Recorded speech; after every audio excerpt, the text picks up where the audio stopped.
ہوا حضرت علی علیہ السلام کے لشکریوں نے دیکھا قرآن بنا ہتھیار پھینک دی نہیں یا علی وہ دعوت قرآن دیتے ہیں کہ قرآن پر فیصلہ ہوگا کتاب بند کرو انہوں نے قرآن کھولے قرآن پڑھنے شروع کر دی اب قرآن کے مطالعہ ہو رہا ہے حضرت علی علیہ السلام نے کہا یہ دھوکہ ہے یہ اگر قرآن کو مانتے تو یہ جنگ ہوتی ہی نہیں اگر قرآن کو مانتے جنگ ہی نہ ہوتی یہ اب شکست سے بچنے کے لیے انہوں نے ایک چال چلی ہے تم اس پر عمل نہ کرنا حضرت علی نے اس وقت کہا انا القرآن الناطق میں بولتا ہوا قرآن میں بولتا ہوا قرآن یہ شاہ اسماعیل شہید نے بھی لکھا ہے کہ علی علیہ السلام نے بڑے فخر کے ساتھ کہا سنو انا صدیق الاکبر میں صدیق اکبر ہوں لا یقولها بعدی الا کذاب انا القرآن الناطق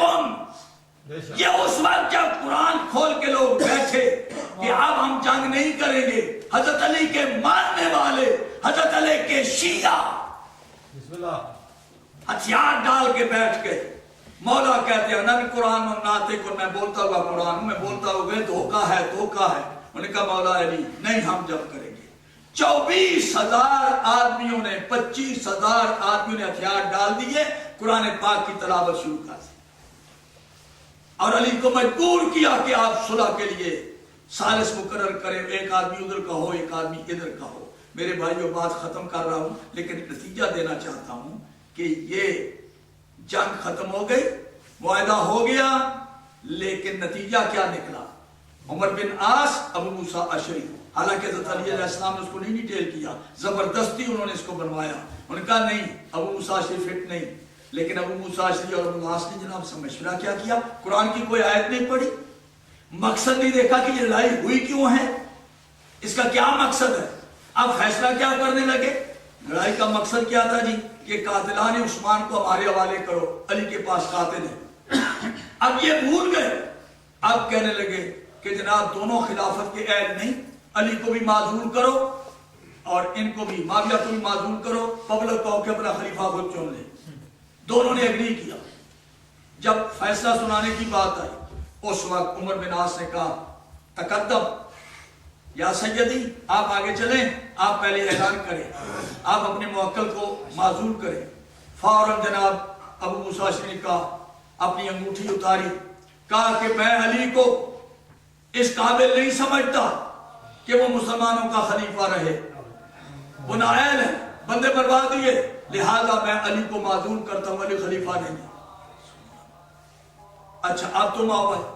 تم اپنے کا اعلان کرو اس نے آدمی کہا میں اعلان کرتا ہوں ان کی تائید کرتا ہوں کہ بالکل ٹھیک ہے علی میں کوئی صلاحیت نہیں علی خلافت کے فٹ نہیں ہے علی کو انہوں نے معذور کیا میں اس معذوری کی تائید کرتا ہوں رہے معاویہ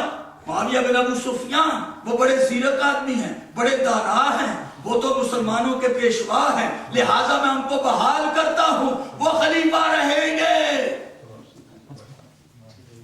کتنا دھوکہ ہے اللہ کو مسلمانوں کو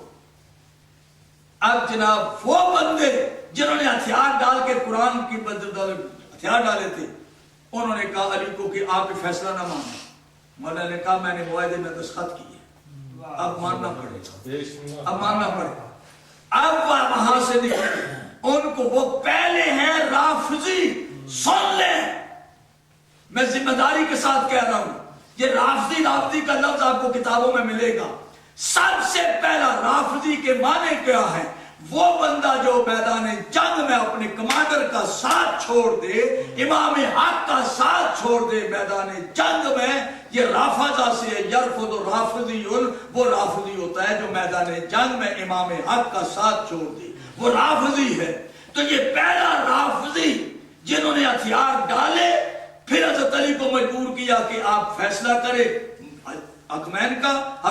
کا فیصلہ حضرت علی علیہ السلام نے جب کہا کہ ٹھیک جب فیصلہ غلط ہوا تو یہی لوگ بجائے اس کے نادم و کیلی کے قدم پکڑ لیتے کہ علی تو حق کہہ رہا تھا ہم سے دھوکہ ہوا وہ بگڑ گئے کہ فیصلہ نہ مانے امیر المومنین نے کہا نہیں 15 آدمیوں کی گواہی ہے ہم نے اللہ رسول کو گواہ بنا کے یہ وعدہ کیا ہے اب اس کا قیامت کے دن فیصلہ ہوگا اب میں مزید خون خرابہ نہیں کراتا وہ نکلے